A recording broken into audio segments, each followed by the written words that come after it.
दाई पुरै सिक भएछु यार माल दिनु न दाई भाइ रोगडाहरू सक्दैन त फेरि दाई रोगडाको चिन्तै नगर्नु के म माल दिनु भएछ आज त दिन्छु भाइ तर पहिलाको नि बाँकी छ है बढी विचार गर है भाइ है ओके माल सही छैन माल त छ नि यार तर यो छ कि छैन त हौ त्यसको टेन्सन नगर्नु तपाईँ माल दिनु मोबाइल राख्नु बुढीले टेन्सन दिन्छ आज मलाई अरे यार नसुना यार तेरो बुढीको कुरा यार के रे दाइ यसलाई हान्दिउ अरे भाइ छोड्दै यार यस्तै माल खाऊ यार बरु यार आज मैले माल बनाएर ल्याएर आएको छु यार कडा माल छ भयो भाइ यार ल कडा माल छ है भाइ होइन दाइ आज यो ओभर भएको छ यार यसलाई हान्दिउ अरे छोड दाइ म हान्छु दाइ यार आज बुढी छोडेर गर्छ टेन्सन पर्छ दाइ यार होइन दाइ मलाई हानिदिन्छु यार दाइ छोड्दै यार यो साइको यस्तै भनेको यार यो खाऊ यार कडा माल छ भनेको भाइ हुन्छ दाइ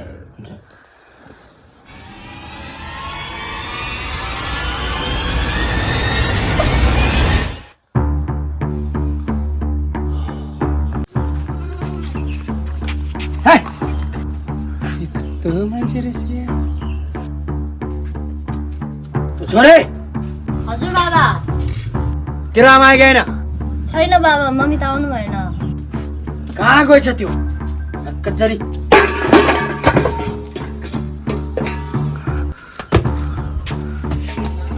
नगर्नु बाबा त्यस्तो नगर्नु समाजमा के भन्ला बाबा नगर्नु त्यस्तो नगर्नु बाबा नगर्नु तेरो आमालाई म छोड्दिनँ म कहाँ गएछ त्यो पानी मुनि गएर छोड्दिनँ म त्यसलाई कहाँ गएछ त्यो बुवाको यो हरकतले गर्दाखेरि छोरीको मन एकदमै टुटेर गएको छ आज एकदमै दुखित छ र एका बिहानै बुवाको खुट्टा समातेर रुन पुग्छिन्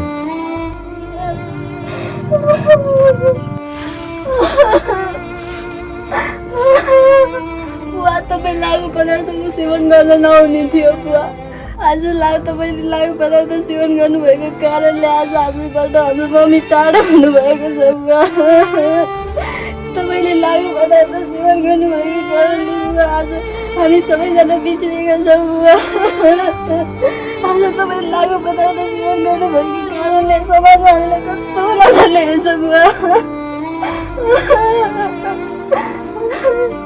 बुवा म तपाईँलाई हिरो भन्ने ठान्थेँ बुवा तर तपाईँ आज हारो आउनुहुँदो रहेछ बुवा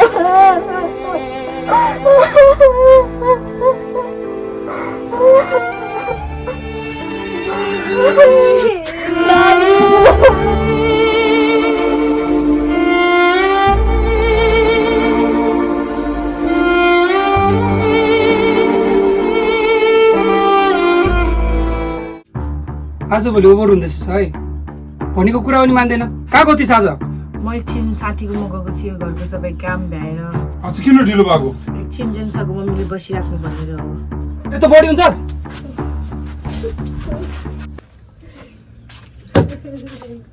अरे आज यो रुबेन बुढाबुढी के गरिरहेछ यो त झगडा पो गरिरहेछ त रुबेन के गर्दैछ बुढी कुर्छस् छोड त पनि त बुढी कुटो आओस् बुढी त झन् घर छोडेर गएको छ तैँले दिनरात पिटेर यो कुरो तैँले पनि सम्झेछ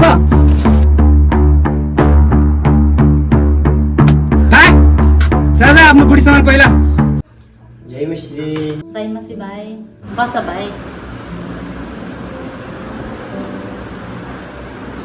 सन्चै हुनुहुन्छ दिदी सन्चै छु भाइ अनि तिमीलाई कस्तो छ नि बनाउनु सन्चै छ दिदी भान्जा भान्जीलाई कस्तो छ अनि बुहारी नानीलाई कस्तो छ नि भाइ सबै ठिकै छ दिदी भान्जा भान्जी पनि ठिकै छ अहिले भान्जा भान्जी स्कुल गएको छ अनि म चाहिँ बुहारीको बारेमा कुरा गर्न आएको थिएँ दिदी तपाईँसँग के भयो र बुहारी नानी घरमा छैन कि के हो बुहारी नानी दिदी तपाईँको बुहारीले छोडेर गयो दिदी के भयो र फेरि बुहारी नानी घर छोडेर गयो तिम्रै कारणले भएको यो सब तिमीलाई मैले पहिला सम्झाएको त हो कुलतमा नलाग साथीभाइसँग खाने साथीभाइसँग नलाग घर परिवारसँग राम्रोसँग हेर आफ्नो श्रीमतीलाई माया गर भनेर सम्झाएको त हो तिमीले मानेनौ त्यो नमानेको कारणले नै आज बुहारीले घर छोड्यो होला पक्कै पनि हजुर दिदी मैले सबैलाई धेरै दुःख दिएँ दिदी आज अचानक बिहानै तपाईँको भान्जी मेरो खुट्टामा आएर धेरै रोयो र मेरो मन एकदम खिन्न भएको छ दिदी र आज बिहान म यसरी हिँड्दै गर्दाखेरि रुबेनको परिवारलाई पनि देखेँ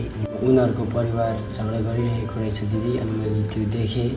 अनि दिदी त्यो देख्दाखेरि मैले रुबेनको ठाउँमा आफूलाई राखेर हेर्दाखेरि मलाई एकदमै नराम्रो लागिरहेको छ दिदी। अनि त्यही भएको कारणले म तपाईँको यहाँको तपाईँको बुहारीलाई मैले साह्रै दुःख दिएको रहेछु दिदी। तपाईँको त्यही भएर आएको दिदी।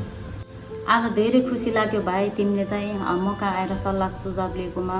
तिमी चाहिँ हिजो अस्तितिर सङ्गति पनि आएनौ र त्यही सङ्गति नआएको कारणले नै तिम्रो जीवनमा चाहिँ शैतानले परीक्षा लिन सकेको हुन्छ। तर केही छैन, तिमी अहिले आएर आफ्नो जीवनदेखि पश्चाताप गर्यो र म कहाँ आयो र मलाई लाग्छ यो चाहिँ मेरो प्रार्थनाको फल हो र प्रार्थनाको सुनाइ भयो। म एकदम धेरै खुसी छु आज मेरो भाइ म कहाँ आएर चाहिँ पश्चाताप गरेकोमा। हो दिदी, म आज साँच्चै पश्चाताप गर्न चाहन्छु। हो भाइ, तिमीले पश्चाताप गर्यो, आज म एकदम धेरै खुसी छु। आज तिमी चाहिँ लगभग अवसरमा लागेको कारणले हेर त तिमीलाई चाहिँ आफ्नो श्रीमतीले छोडेर गयो, तिम्रो परिवार सरकष्ट भएको छ। त्यसले गर्दा म पनि धेरै दुःखमा थिएँ। तर केही छैन, आज भाइ चाहिँ एकदम पश्चाताप गरेर म कहाँ आयो। हामी वचनमा पनि पाउँदछौँ भाइ, हाम्रो शरीर चाहिँ पवित्र आत्माको मन्दिर हो अनि हाम्रो शरीर चाहिँ हामीले सधैँभरि पवित्र राख्नुपर्छ।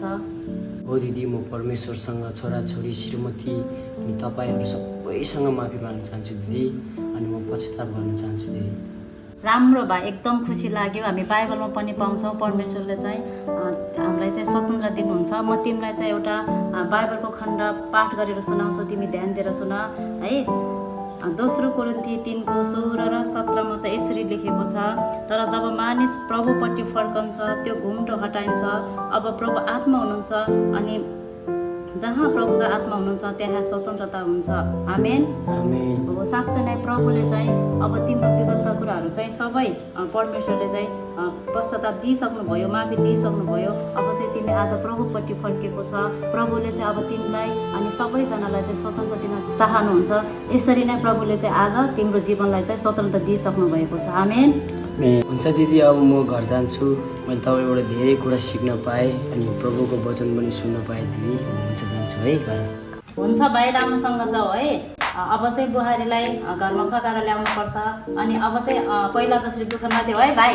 हुन्छ दिदी। ल दिदी, म जान्छु। अब भान्जा भान्जीलाई दिनु है। बाटोमा यताउति अल्मलिने होइन नि भाइ, सिधै घर जाऊ है। हुन्छ दिदी।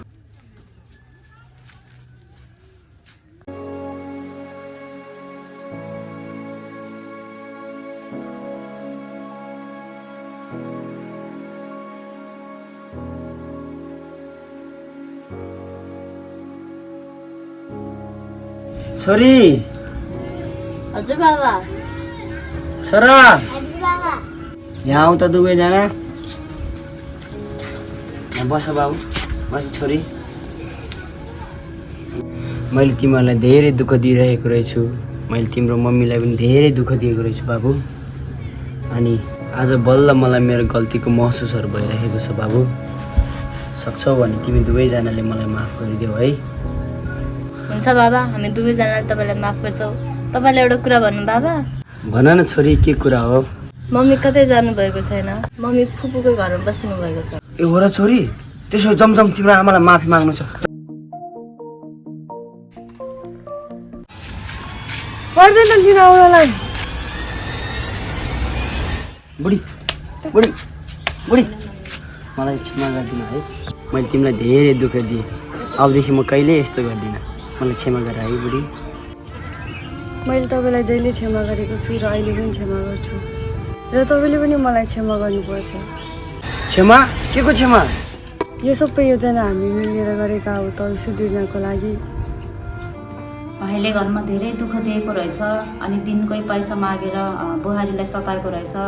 बच्चा बच्चीलाई नि धेरै दुःख दिएको रहेछ। त्यही भएर चाहिँ अब भाइलाई के गर्ने भनेर सल्लाह गर्नको निम्ति मैले चाहिँ तिमीहरूलाई बोलाएको हो।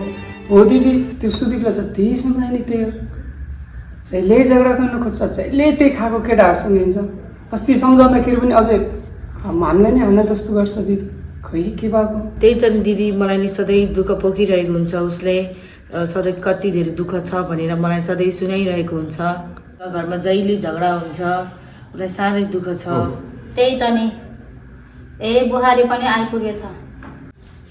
जय मसी बुहारी र नानी बस। कस्तो छ बुहारी आरामै छ होला नि सबै कुरा आरामै छु दिदी तर के गर्नु तपाईँको भाइले दिनरात पिट्छ पैसा छैन भने त घरको सामानहरू बेचिदिन्छ बाबु नानीहरूको अगाडि पनि पिटिरहेको छ के बुहारी त्यो भाइलाई के गरी सम्झाउने होला जति सम्झाए पनि मान्दैन अब के गर्ने होला हामी पनि तिम्रै कुरा गरेर बसिरहेका थियौँ सुदीपलाई सुधार्ने मसँग एउटा आइडिया छ तर बहिनी त्यो तिमीले गर्नुपर्छ है हुन्छ दाइ यदि मेरो श्रीमान सुध्रिन्छ भने म जे पनि गर्न तयार छु सुन मेरो कुरा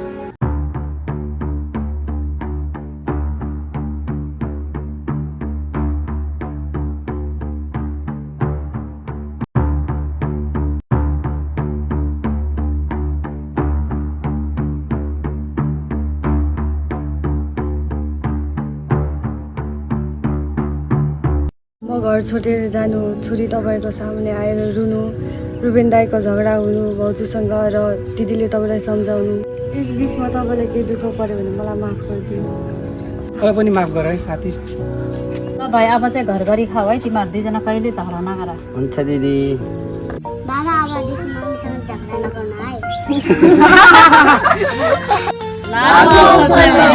परिवारलाई रोजाऊ